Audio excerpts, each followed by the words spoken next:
प्रिय विद्यार्थी, आप सभी को मेरा नमस्कार। और आज हम चर्चा करेंगे, आज हम विचार करेंगे अल्टरनेटिव थेरेपीज़ के बारे में, यानी वैकल्पिक चिकित्सा के बारे में। आपका जो सिलेबस है, इसी पर आज हम जानेंगे। हालाँकि इस वीडियो में हम यूनिट 1 की ही चर्चा करेंगे। काफ़ी बड़ा सिलेबस है। विचार था महामैराथन शुरू करें, लेकिन आपके लिए थोड़ा मिसलेनियस हो जाएगा, इसलिए हम टुकड़ों में इनको सिलेबस को जानेंगे। तो देखिए, आपका जो अल्टरनेटिव थेरेपीज़ का जो सिलेबस है, बहुत ही अच्छा सिलेबस है, बहुत ही महत्वपूर्ण सिलेबस है। और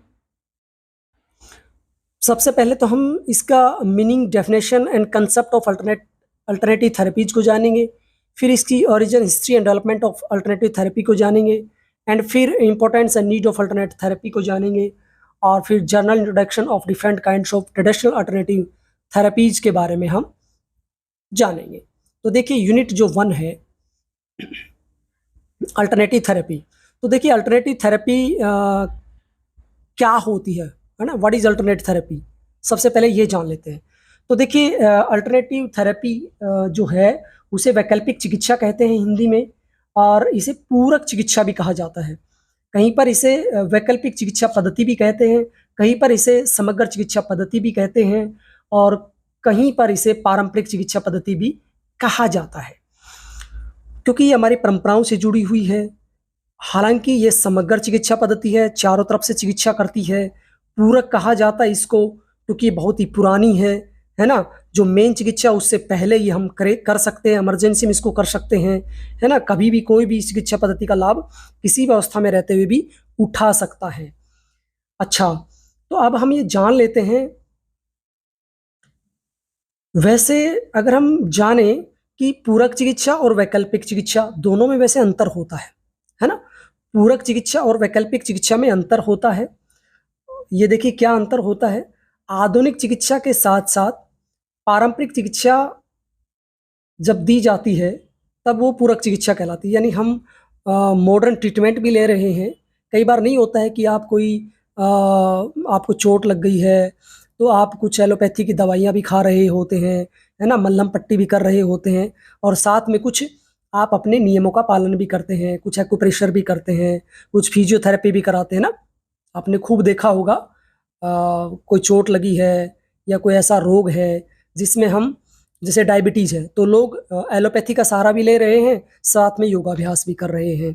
इसी तरह से कोई चोट लग जाती है तो लोग मेडिसिन एलोपैथी की लेते हैं, और ट्रीटमेंट यौगिक कराते हैं, या फिर फिजियोथेरेपी कराते हैं, या एक्यूप्रेशर कराते हैं, या कुछ सामान्य एक्सरसाइज कराते हैं। तो कहने का मतलब, मॉडर्न चिकित्सा के साथ साथ जब पारंपरिक चिकित्सा दी जाती है, तब वह पूरक चिकित्सा कहलाती है ना? पूरक का मतलब क्या हो गया? पहले, ठीक है।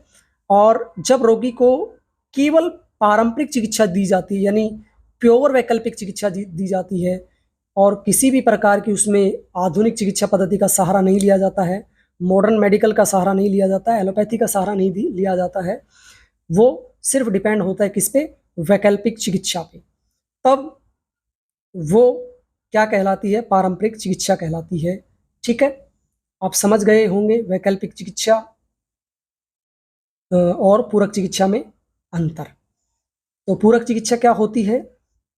जब हम एलोपैथी के साथ उसका, या मॉडर्न जो थेरेपी है उसके साथ उसका साथ लेके चलते हैं, और जब केवल पारंपरिक चिकित्सा दी जाती है, उसमें मॉडर्न चिकित्सा बिल्कुल नहीं दी जाती है, तब उसे वैकल्पिक चिकित्सा कहते हैं। तो दोनों में कुछ समानताएं भी हैं, दोनों में कुछ विभिन्नताएं भी हैं, है ना?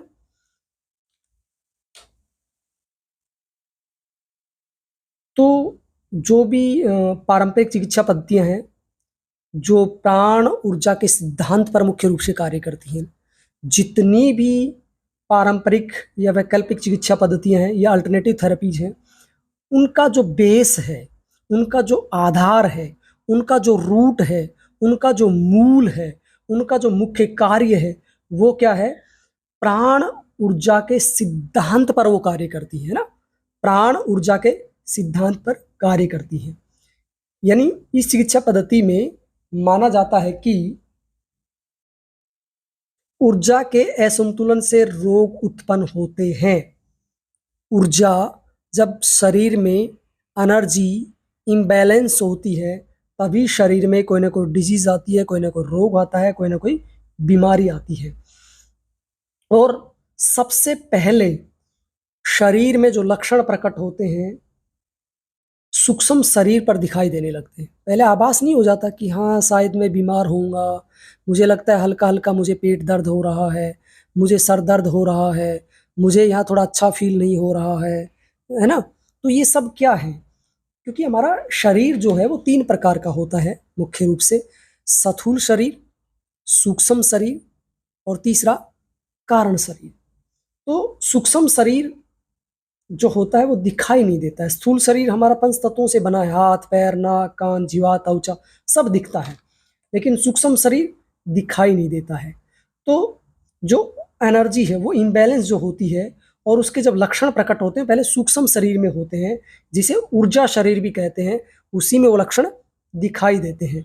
यानी पहले कोई भी रोग होता है तो वो लगभग उसके सिम्टम्स आपके सूक्ष्म शरीर यानी आपके मन में ऐसे सिम्टम्स आने शुरू शुरू हो जाते हैं, आपको आभास होने लग जाता है। तो जो कहते हैं ना मुझे आभास हो रहा है, कई बार सुना होगा आपने कि मुझे ऐसा आभास हो रहा है, तो इसका मतलब जो चीज़ घटित होने वाली है उसके लक्षण, उसके सिम्टम्स आपको पहले ही महसूस हो रहे हैं, पहले ही आप चीज़ों को समझ रहे हैं, पहले ही आप रोग को जान रहे हैं कि ऐसा होने वाला है। कई बार कहते भी हैं, कई बार साएं हम सोते हैं तो ऐसा लगता है कि शायद मैं बीमार होऊंगा, है ना। ऐसा काफ़ी लोग बताते हैं, है ना, कि मुझे ऐसा फील हो रहा है, कभी ऐसा ना हो जाए, है ना। तो ये क्या है कि सूक्ष्म शरीर है जो हमें पहले सचेत करता है, पहले हमें अलर्ट करता है। क्यों? क्योंकि पहले एनर्जी का बैड इफेक्ट है, एनर्जी जो असंतुलन हो एनर्जी का जो असंतुलन होता है उसका प्रभाव पहले सूक्ष्म शरीर पर पड़ता है। इसलिए सूक्ष्म शरीर पर जो हमें लक्षण है वो दिखाई देने लग जाते हैं, हमें आभास होने लग जाता है, हमें महसूस होने लग जाता है। अब आगे हम चर्चा करते हैं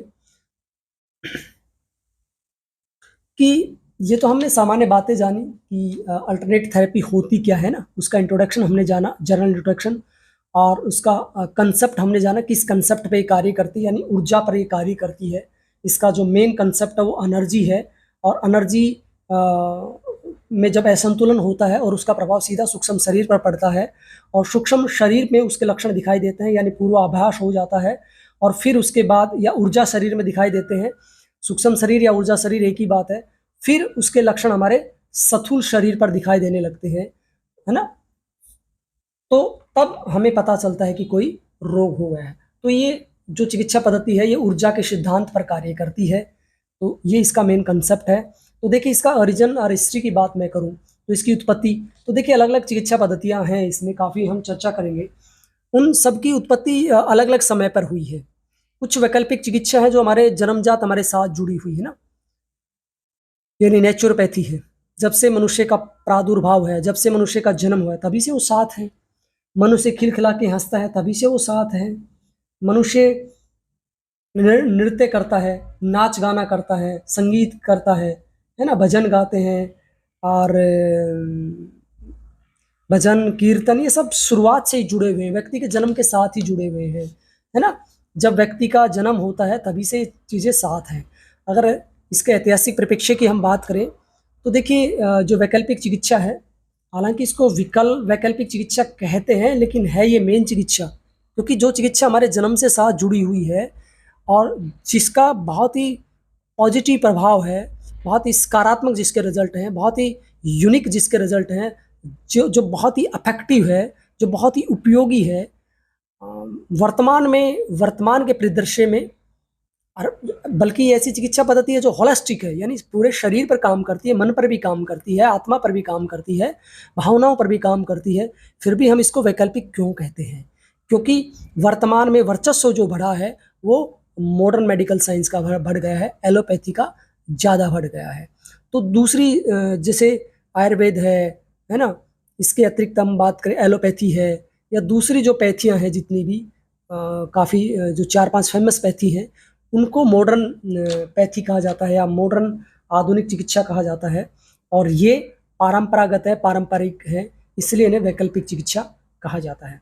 तो इसके इतिहास की मैं चर्चा करूँ तो इनका मनुष्य के जन्म के समय से ही इनका प्रादुर्भाव माना जाता है, लेकिन वेदों में भी चिकित्सा का वर्णन मिलता है, बौद्ध धर्म में भी चिकित्सा का वर्णन मिलता है। बौद्ध भिक्षु चिकित्सा, वैकल्पिक चिकित्सा का काफ़ी सहारा लेते थे, उनको पढ़ाई भी जाती थी चिकित्सा के तौर पर ये चिकित्सा पद्धति। और हमारे वेदों में, हमारे पुराणों में, उपनिषदों में, है ना, गीता में, महाभारत में, रामायण में, जितने भी हमारे आर्ष वाङ्मय हैं, पारंपरिक जो ग्रंथ है, उन सब में इन चिकित्सा पद्धतियों का वर्णन कहीं ना कहीं अवश्य मिलता है। और धीरे धीरे बौद्ध भिक्षुओं ने इस चिकित्सा पद्धति को काफ़ी आगे बढ़ाया, और धीरे धीरे धीरे फिर योग चिकित्सा योग थेरेपी, है ना, और दूसरी एक्यूप्रेशर, एक्यूपंक्चर, प्राण चिकित्सा, दूसरी चिकित्सा पद्धतियाँ भी धीरे धीरे इनके साथ साथ डेवलप होती ही चली गई। हालांकि पहले ये कुछ और नाम से होती होंगी, या इनकी तरीके अलग होते होंगे, या इनकी विधियां अलग होती होंगी। आपने देखा होगा ना, देवताओं के समय में जो आशीर्वाद देते थे, टीवी में कई बार दिखाते ना कि आशीर्वाद दे रहा है तो हाथ से एनर्जी निकल के जा रही है उसके शरीर में, है ना, उसके मस्तिष्क पर, उसके रोग ठीक करने की भी कई बार दिखाते हैं। कोढ़ वगैरह थे वो आशीर्वाद से ठीक हो जाते थे, है ना, या पानी में नहाने से ठीक हो जाते थे। तो ये चिकित्सा पद्धतियाँ बहुत पहले से है, स्पर्श करने से ठीक हो जाते थे, है ना, कि जैसे आज भी चखते हैं ना कुछ, जैसे क्रोनिया डिग जाता है, या कुछ ऐसा हो जाता है, कुछ ऐसे पार्ट्स हैं बॉडी में जिनको हाथ रख के चखते हैं और वो ठीक हो जाते हैं। आज भी कई गांव में ऐसे लोग हैं कि जो झाड़ा देते हैं, है ना, तो वो पारंपरिक चिकित्सा पद्धति है ना। सिंगी है ना, सिंगी से और भी कई चिकित्सा पद्धतियां हैं।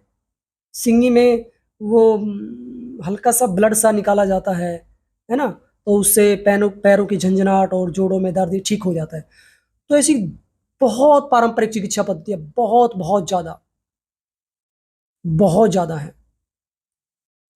तो देखिए, इसकी हम बात करें तो धीरे धीरे डेवलप होती गई, कुछ लुप्त हो गई हैं, कुछ चिकित्सा पद्धतियां लुप्त हो गई हैं समय के अनुसार। जो पुराने लोग थे, जो अनुभवी लोग थे, जो जानते थे, वो उनके साथ ही सिमट गई हैं, लुप्त हो गई हैं, ज़्यादा फेमस नहीं हो पाई।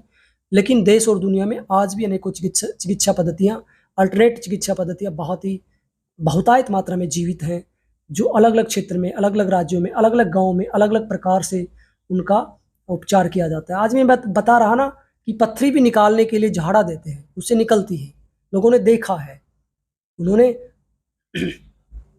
इसके अतिरिक्त बुखार ठीक करने के लिए आपके शरीर में वो दाना बोलते हैं, या उसको हम मोतीजरा कहें, है ना, वो ठीक हो रहा है। ऐसे बहुत रोग हैं जो गांव में जिनके जानकार आज भी हैं, और अपने अनुभव से, अपने तप से, अपनी साधना से रोगों को ठीक करते हैं। तो देखिए, importance and need of alternative therapy, ये क्यों जरूरी है। इंपॉर्टेंस, इसका महत्व है, क्यों महत्व है, इसका महत्व और आवश्यकता क्यों है। तो देखिए, एक तो ये सस्ती है, एक ये हर जगह हम कर सकते हैं ना। कुछ ऐसे पॉइंट होते हैं शरीर में, कुछ ऐसी एनर्जीज होती है जिनका हम ठीक से संतुलन करके व्यक्ति को हम तुरंत ठीक कर सकते हैं। जैसे अचानक सर दर्द हो रहा है, तो कुछ ऐसे कुप्रेशर पॉइंट है जिनको दबाकर हम ठीक कर सकते हैं। ऐसे ही कुछ शरीर में कोई और पीड़ा हो रही है, तो कुछ स्पर्श थेरेपी ऐसी होती है, रेकी थेरेपी ऐसी है, प्राण हीलिंग थेरेपी ऐसी है, जिससे हम रोगी को ठीक कर सकते हैं, है ना। तो कई बार व्यक्ति निराश बैठा है, हताश है, स्ट्रेस में है, डिप्रेशन में, हम आश्रय थेरेपी के द्वारा उसको ठीक कर सकते हैं। ऐसे मैग्नेट थेरेपी से हम ठीक कर सकते हैं, है ना। म्यूजिक थेरेपी से कई बार आप सैड होते हैं, उदास होते हैं, दुखी होते हैं, तो म्यूजिक सुन के ठीक हो जाते हैं। तो इस चिकित्सा का बहुत ही महत्व है, और इसकी आवश्यकता भी है। क्यों आवश्यकता है, क्योंकि ये सस्ती है, सरल है, और ये हर जगह उपलब्ध है। यानी वैकल्पिक चिकित्सा का कोई ना कोई विकल्प अवश्य मिल जाता है ना। और अगर हम बात करें आगे इसकी, journal introduction of different kind of traditional therapies, तो देखिए, ट्रेडिशनल थेरेपीज की अगर हम बात करें, इससे पहले हम इसकी विशेषताएं जान लेते हैं कि क्या इसकी मान्यताएं हैं, क्या विशेषताएं हैं। तो देखिए, रोगों का प्रमुख कारण क्या है, ऊर्जा का असंतुलन है। और अल्टरनेट थेरेपी से, वैकल्पिक चिकित्सा से मनुष्यों में प्राण ऊर्जा को संतुलित किया जाता है। और प्राण ऊर्जा किस में होती है? प्राणी में होती है ना। जिसमें प्राण ऊर्जा होती है इसलिए उसको प्राणी कहते हैं। अगर प्राण ऊर्जा नहीं होगी तो वो प्राणी नहीं है ना। दूसरा, ये समग्र स्वास्थ्य पर बल देती है, ठीक है, होलिस्टिक हेल्थ पर ये फोकस करती है। ये इसकी विशेषताएं भी हैं, ये इसकी इम्पोर्टेंस भी है। और यह रक्षात्मक और प्रगतिशील दोनों पहलों पर समान रूप से बल देती है। ये रक्षात्मक भी है और प्रगतिशील भी है, ठीक है, यानी हमारी ये प्रोटेक्ट भी करती है, प्रोटेक्ट लेयर का काम भी करती है। और इसमें स्वतः रोग मुक्ति का सिद्धांत भी है ना। अपने आप रोग ठीक होते, इसमें कोई औषधि नहीं दी जाती है, कोई दवाई नहीं दी जाती है। और रोगों का धीरे धीरे समूल नाश पर इसमें बल दिया जाता है, यानी एकदम से ठीक नहीं होते कि आज मैंने एक्यूप्रेशर कर दिया आज ही आपके सारे रोग धुल गए, ठीक हो गए। टाइम लगता है ना। कुछ रोग की अवस्था देखी जाती है ना, कि रोग की कैसी अवस्था है ना, रोगी कैसा है, उसकी प्रकृति कैसी, उसकी प्रवृत्ति कैसी, उन सबको ध्यान में रखते हुए 10 दिन, 15 दिन, महीना, अलग अलग रोगी के लिए अलग अलग टाइम पीरियड हो सकता है।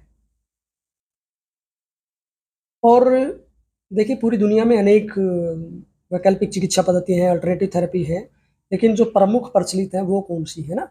Journal introduction of different kind of traditional alternative therapy.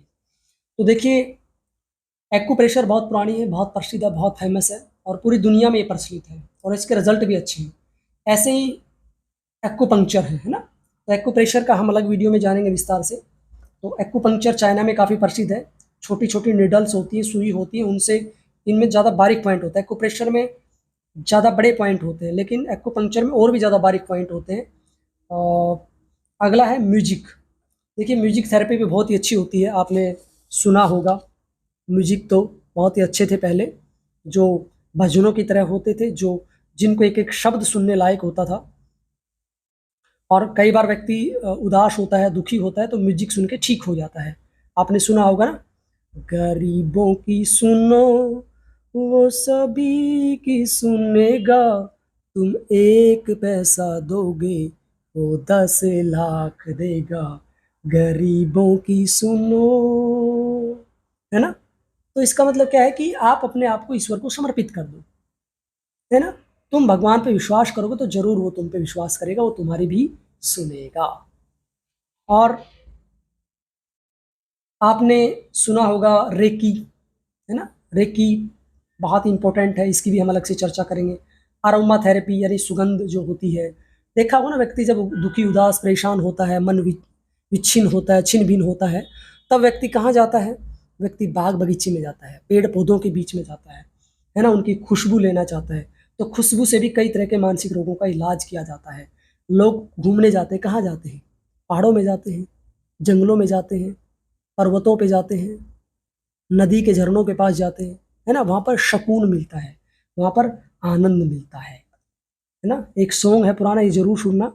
इस धरती इस खुले गगन का क्या कहना, मद भरी माद माटी आप क्या कहना,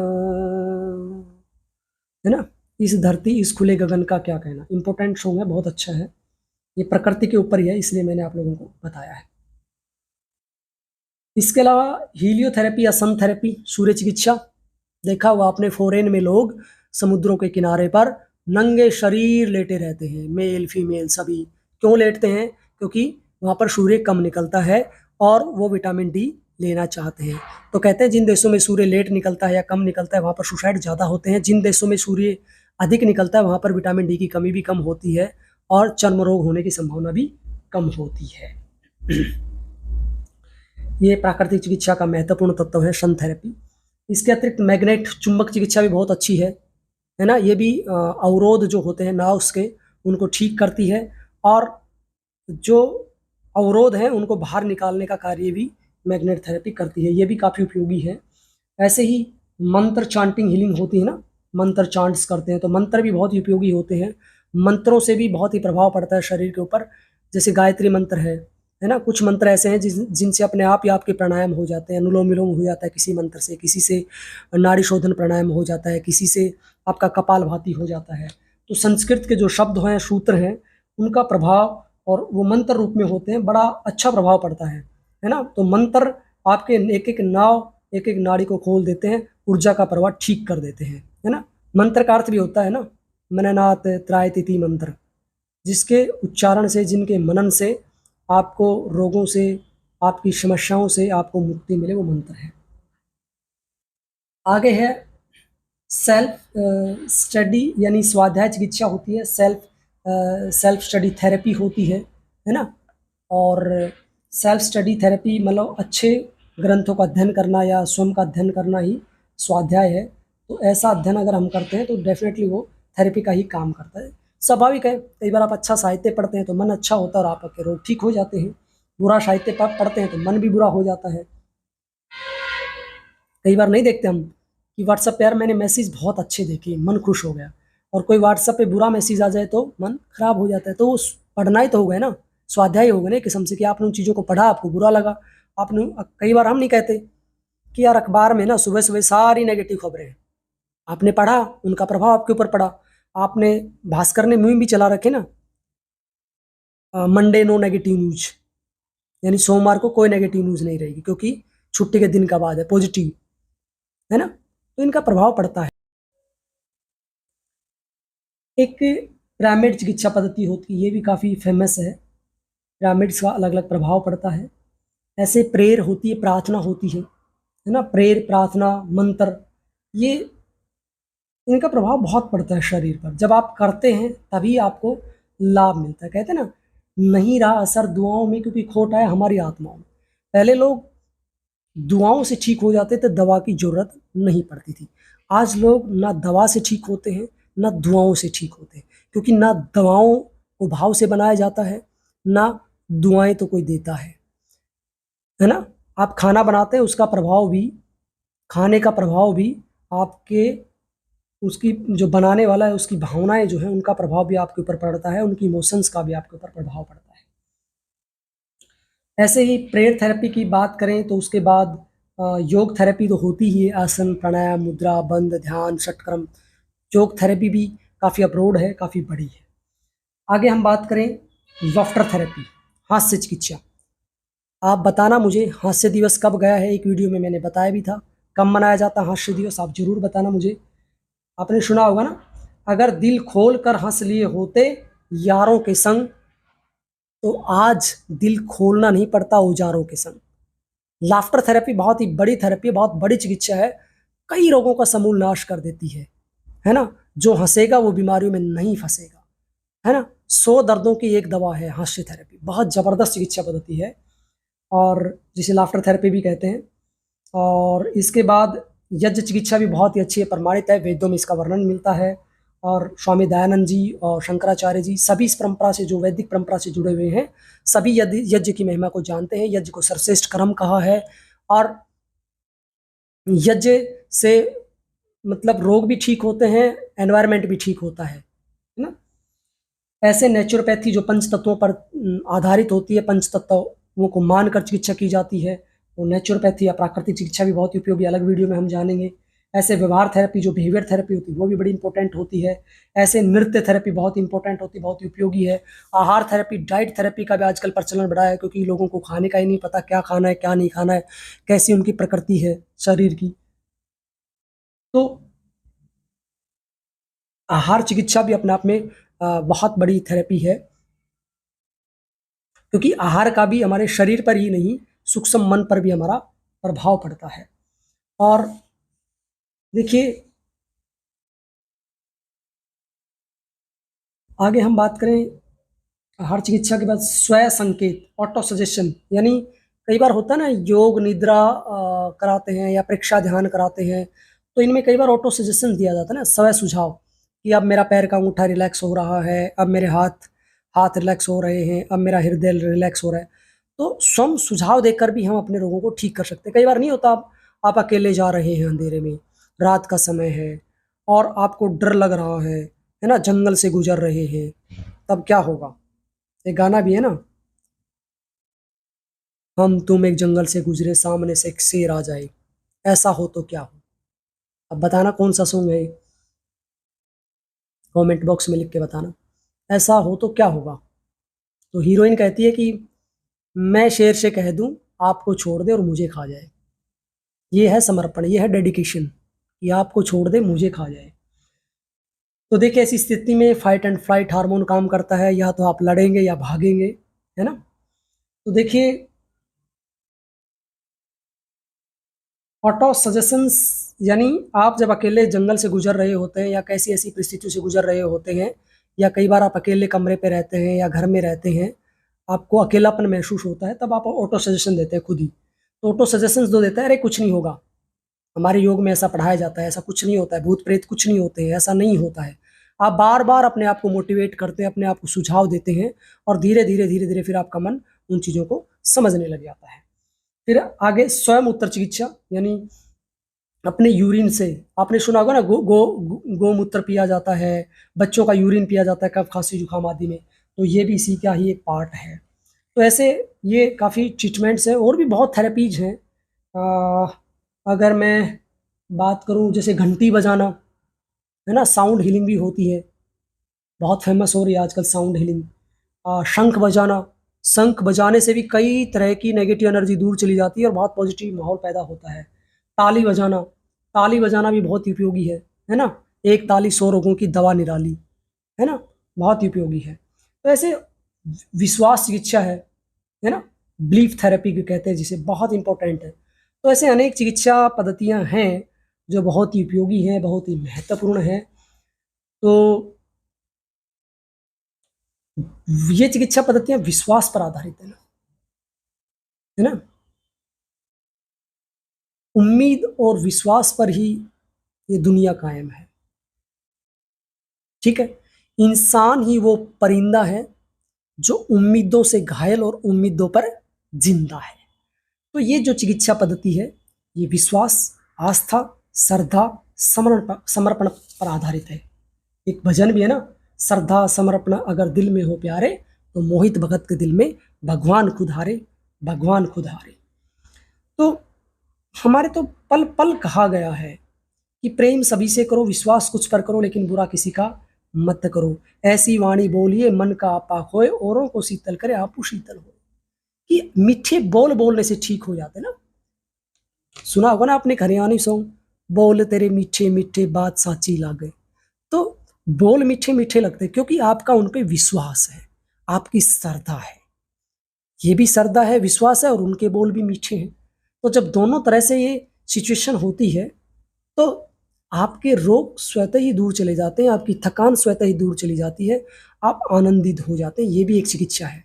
आपको कोई कड़वा बोल बोल देता, आपकी मदर ने कुछ कह दिया, आपके हस्बैंड ने कुछ कह दिया, तो डेफिनेटली आपको बातें चुभती हैं।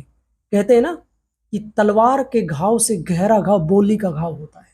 तलवार का घाव बहुत जल्दी भर जाता है, लेकिन बोली का घाव उम्र उम्र तक नहीं भरता। तो इसलिए मीठा बोलने से, शुद्ध बोलने से, साफ बोलने से, सीधा बोलने से, सात्विक बोलने से आपके कई तरह के रोग दूर होते हैं, आपसी भाईचारा बढ़ता है, आपसी प्यार बढ़ता है, सहिष्णुता की भावना बढ़ती है।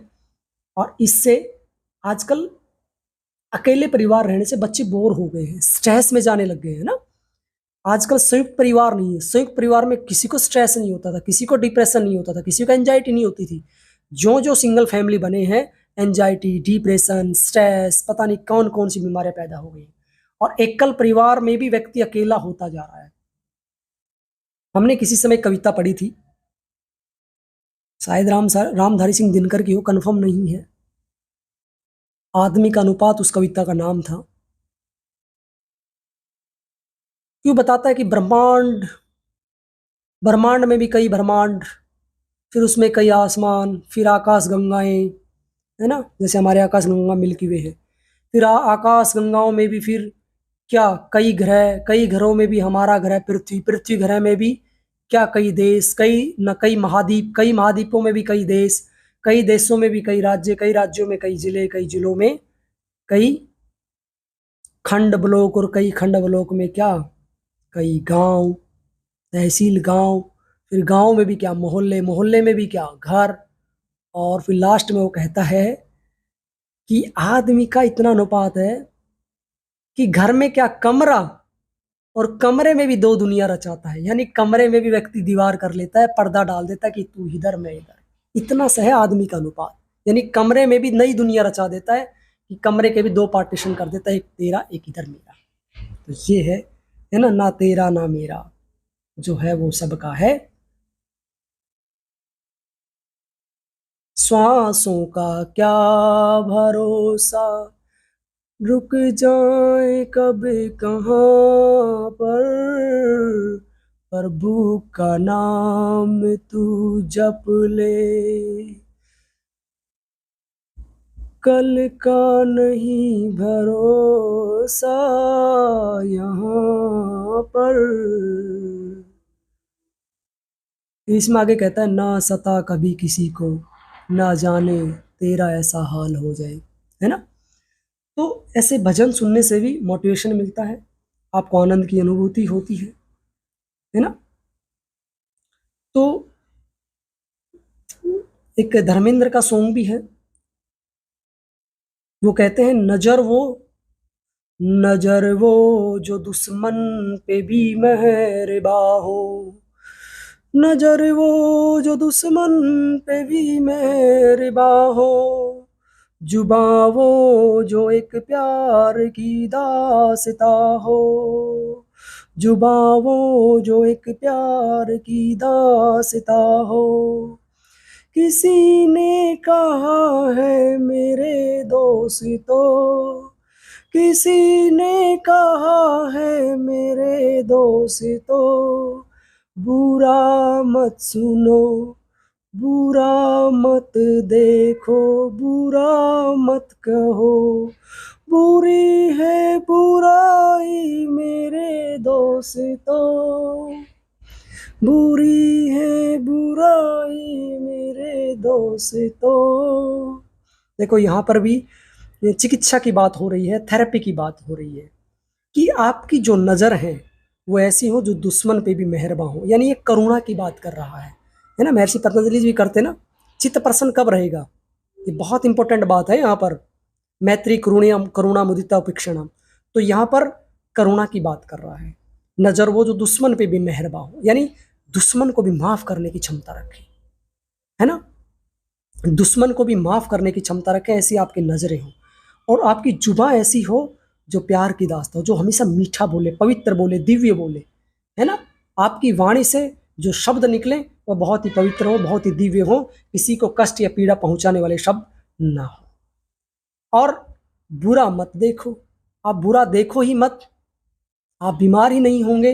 बुरा सुनो ही मत, बुरा मत सुनो, बुरा मत देखो और बुरा मत कहो, यानी आंख नाक कान तीनों को बंद कर लीजिए।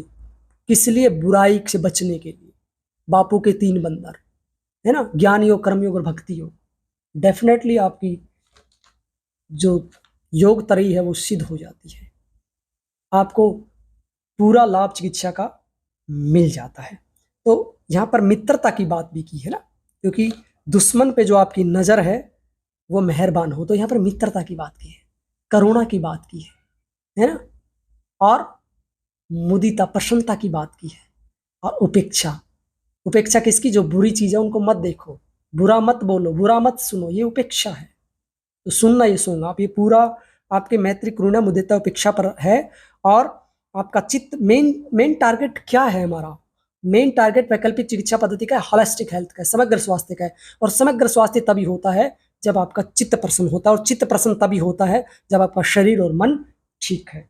तो ये इस वीडियो में हम जान चुके हैं अल्टरनेटिव थेरेपी के बारे में, इसकी अवधारणा के बारे में। इसमें आपको जो मैंने बातें बताई हैं इन्हीं को आप मैनेज करके अपने अनुसार आपको लिखना है। और डेफिनेटली ये बहुत इंपॉर्टेंट क्वेश्चन है, यूनिट में से 1-2 क्वेश्चन जरूर आएंगे। आपको इसका अर्थ पता होना चाहिए, आपका इतिहास पता होना चाहिए, ये सब हमने चर्चा कर ली है। चलिए, इस वीडियो से आपने क्या सीखा मुझे ज़रूर बताएं कमेंट बॉक्स में कमेंट करके, आपको कैसा लगा।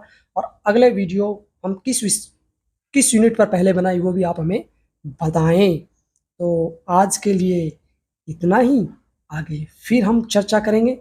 आप सबका बहुत बहुत धन्यवाद।